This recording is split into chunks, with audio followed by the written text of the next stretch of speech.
Paris. The name itself conjures images of romance, of art, of light. It's a city synonymous with beauty, a sprawling museum of elegant architecture and grand tree-lined avenues. We see it as a place for lovers, for dreamers, for those seeking inspiration in its charming streets and iconic landmarks.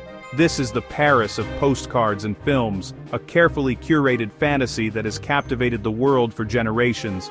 But this perception, this romantic ideal, is a magnificent illusion. It's a beautiful mask hiding a much darker truth about the city's origins. Because the modern Paris we know was not born from a dream of beauty. It was rebuilt out of fear, a deep, pervasive fear of its own people, fear of revolt. Throughout the 19th century, Paris was a cauldron of insurrection. Time and again its citizens rose up, transforming the city into a battlefield. The ruling class lived under the constant threat of the next uprising, the next wave of popular anger that could topple a government in a matter of days. Their greatest tactical advantage was the city itself. This was a fear of barricades. The old Paris was a labyrinth of dark, narrow, winding streets.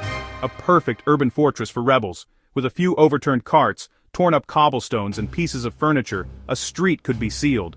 An entire neighborhood could become an impenetrable maze, neutralizing the state's military superiority. And ultimately, it was a fear of the crowd. The unpredictable, powerful force of thousands of people moving as one. In the dense, overcrowded slums of the old city, discontent could spread like wildfire, and a mob could materialize in an instant.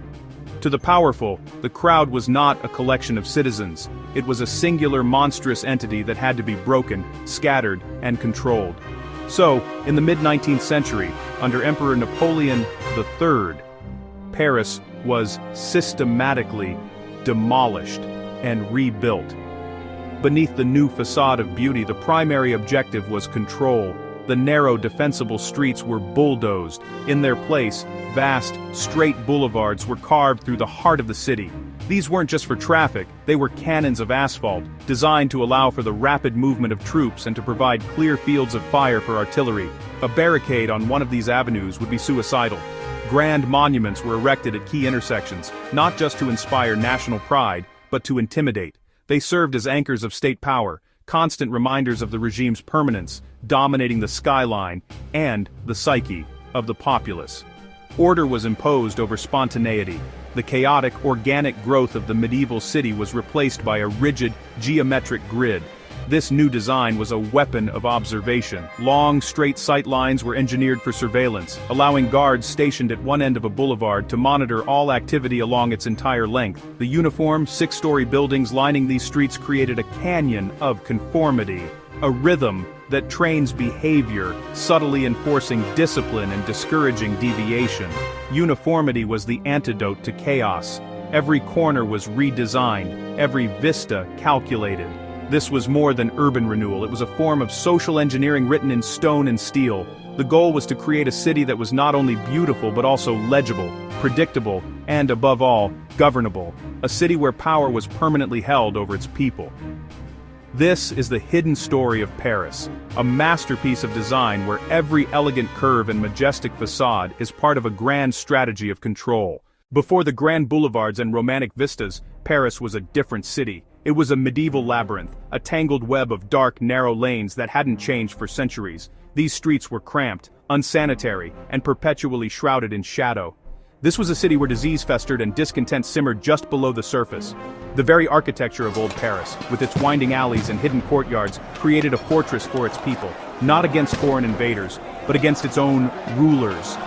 The city's layout was an invitation to insurgency, a physical manifestation of the deep divisions between the populace and the state. Every corner was a potential choke point, every window a potential sniper's nest. This was the Paris that monarchs and emperors feared, a city that could, and often did, turn on itself in a matter of hours. And when the simmering discontent boiled over into open revolt, these narrow lanes bred barricades. The street itself became the arsenal. With terrifying speed, citizens would pry up cobblestones, overturn carts, and drag furniture from their homes. Anything and everything became a weapon, a piece of a makeshift fortress. These were not random acts of chaos. They were a sophisticated form of urban warfare, perfected over generations of Parisian uprisings. A barricade could be erected in minutes, sealing off a neighborhood and transforming it into a no-go zone for authorities. The city's own infrastructure was turned against the state. For soldiers entering these rebel-held zones was a nightmare. The smoke from fires and black powder choked the air, reducing visibility to near zero. Crowds that seemed to materialize from nowhere would hurl projectiles and then disappear back into the labyrinth of alleyways. Power struggled to enter these spaces. The traditional advantages of a professional army, cavalry, artillery, disciplined formations, were nullified. Ambush favored the locals. They knew every twist, every turn, every escape route. The army was a lumbering beast in a maze, vulnerable and blind. This maze invited revolt again and again. After seizing power in 1851, Emperor Napoleon III was determined to break this cycle of insurrection. He had lived in London and was impressed by its modern infrastructure. But his motivation for rebuilding Paris was as much about security as it was about sanitation or prestige. He needed a city that could be controlled. The solution was radical, brutal, and total: space. To execute this vision, he chose a man whose name would become synonymous with the transformation of Paris: Georges-Eugène Haussmann. Haussmann was not an architect or a city planner in the modern sense. He was a prefect, a powerful state administrator, known for his ruthless efficiency. He was given the imperial mandate to remake Paris, whatever the cost. Haussmann's method was surgical and unforgiving. He would take a map of Paris, lay a ruler across it, and draw a straight line from one strategic point to another, right through the heart of the most densely populated, rebellious neighborhoods. His charge was to cut straight through the tangle. These new streets were not designed to follow the organic flow of the city. They were designed to obliterate it. They were arteries of control, blasted through the medieval core. Entire districts, home to thousands of working-class Parisians, were condemned and demolished. The logic was simple and brutal: diagonals defeat barricades. A barricade across a 50-foot-wide boulevard is a far more formidable undertaking than one across a 15-foot lane, and even if one were built, it would be exposed and easily destroyed by cannon fire. The new design prioritized speed over resistance. These long, straight avenues, known as boulevards, created clear fields of fire.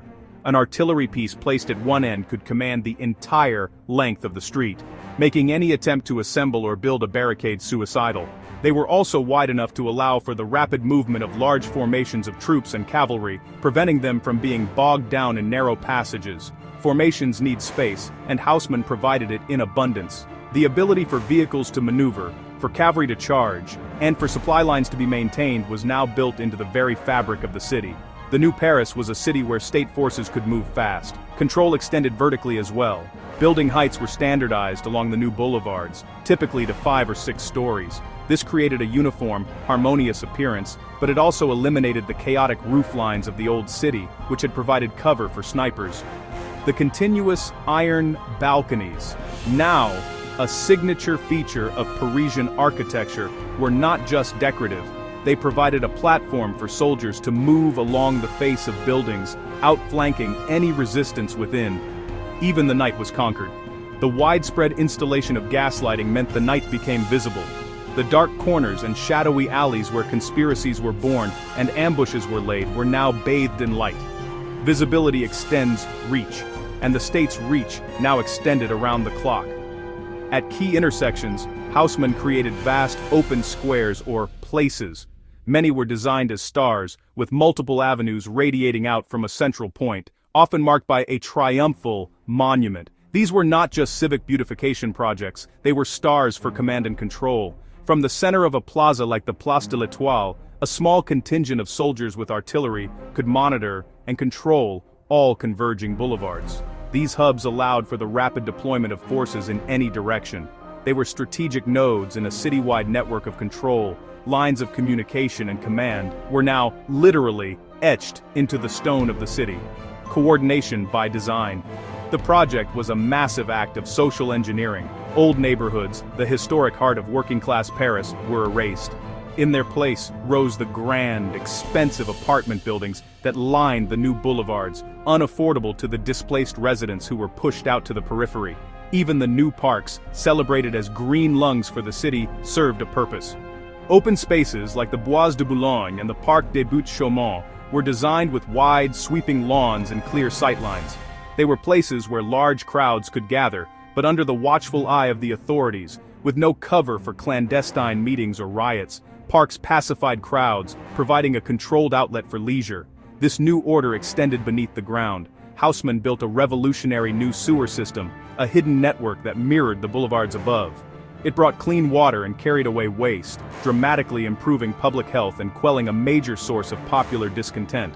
But it also provided another layer of control, a subterranean network, for troop movements if necessary. Water, waste, health, all became instruments of control. The entire project was a masterclass in justification. The undeniable improvements in sanitation, traffic flow, and public health provided the rationale. The sheer aesthetic triumph of the new city, its beauty, justified the astronomical budgets and the immense social disruption. The result was a city engineered for order, a city where long sightlines hinder cover and where the state's gaze is ever present, a city where lockdown on demand is a strategic possibility. In this new Paris, the barricades cannot hold. The continuity of advance is guaranteed. The very design of the streets, squares, and buildings choreographs behavior, subtly guiding and disciplining the population. Space disciplines crowds. This was more than a renovation. It was a complete rewriting of the urban code. A city built not just for living, but for ruling. A beautiful city, born from fear. To understand modern Paris is to look past the romance and see the architecture of control. This isn't a city that simply evolved, it was meticulously redesigned with a clear strategic purpose. Before the grand boulevards, Paris was a labyrinth of narrow winding streets, a medieval maze that was difficult to police and easy to barricade. For the rulers of 19th century France, this was a constant source of anxiety. The city had a long, bloody history of popular uprisings, where the very layout of the streets empowered the revolutionaries. Something had to be done. The solution was radical, brutal, and disguised as progress. The core of Haussmann's plan was the percement, the piercing of the old city, with wide, straight avenues. These weren't just for aesthetics or traffic flow, their primary function was military. A straight line is the quickest path for troops and the clearest line of fire for artillery. These new axes created vast, uninterrupted sightlines, transforming the city into a landscape of surveillance. From key intersections and monuments, authorities could now observe and control huge swaths of the urban environment. There was nowhere to hide. The width of the boulevards served another crucial purpose. They were designed to be barricade-proof. The narrow lanes of old Paris could be blocked with a few overturned carts and pieces of furniture, creating formidable obstacles for soldiers. But a boulevard spanning 40 or 50 meters, it was simply too wide, too open. It would require an impossible amount of material to block effectively. Furthermore, these open spaces and grand squares were not just for public leisure, they were formation spaces, parade grounds where troops could assemble and maneuver without obstruction, ready to disperse any gathering crowd. Space itself became a weapon to absorb shocks and prevent unrest from escalating. This obsession with order extended vertically. Haussmann's regulations imposed a strict uniformity on building facades. Heights were standardized, materials were prescribed, and even the angle of the mansard roofs was dictated by law. This created the harmonious, rhythmic cityscape we see today, but this harmony was a form of discipline. It projected an image of a rational, ordered, and centrally controlled society. The individual building was subordinate to the collective street front, just as the individual citizen was subordinate to the state. The endless repetition of windows, balconies, and cornices creates a calming effect, but it's the calm of absolute authority. Pleasure, framed and repeated, until it becomes an instrument of persuasion. Control also meant conquering the night. Pre-Haussmann Paris was notoriously dark, its shadows providing cover for crime and conspiracy. The new plan included the widespread installation of gas lighting along the boulevards. This wasn't just a civic improvement, it was a strategic one. An illuminated city is a visible city. It extends the hours of surveillance and denies the cover of darkness to those who might challenge the established order. The city of light was also the city of perpetual observation. Every element worked in concert. The axes, the uniformity, the open spaces, the light. It was a total system designed to regulate the flow of people, goods, and power. Beneath the veneer of beauty and progress lies a stark blueprint for social engineering. The lines on the map don't lie. They reveal intent. The romance is the mask, the beautiful disguise for a calculated strategy of dominance. This wasn't just urban renewal. It was the construction of a fortress in plain sight, a city built to kill revolutions.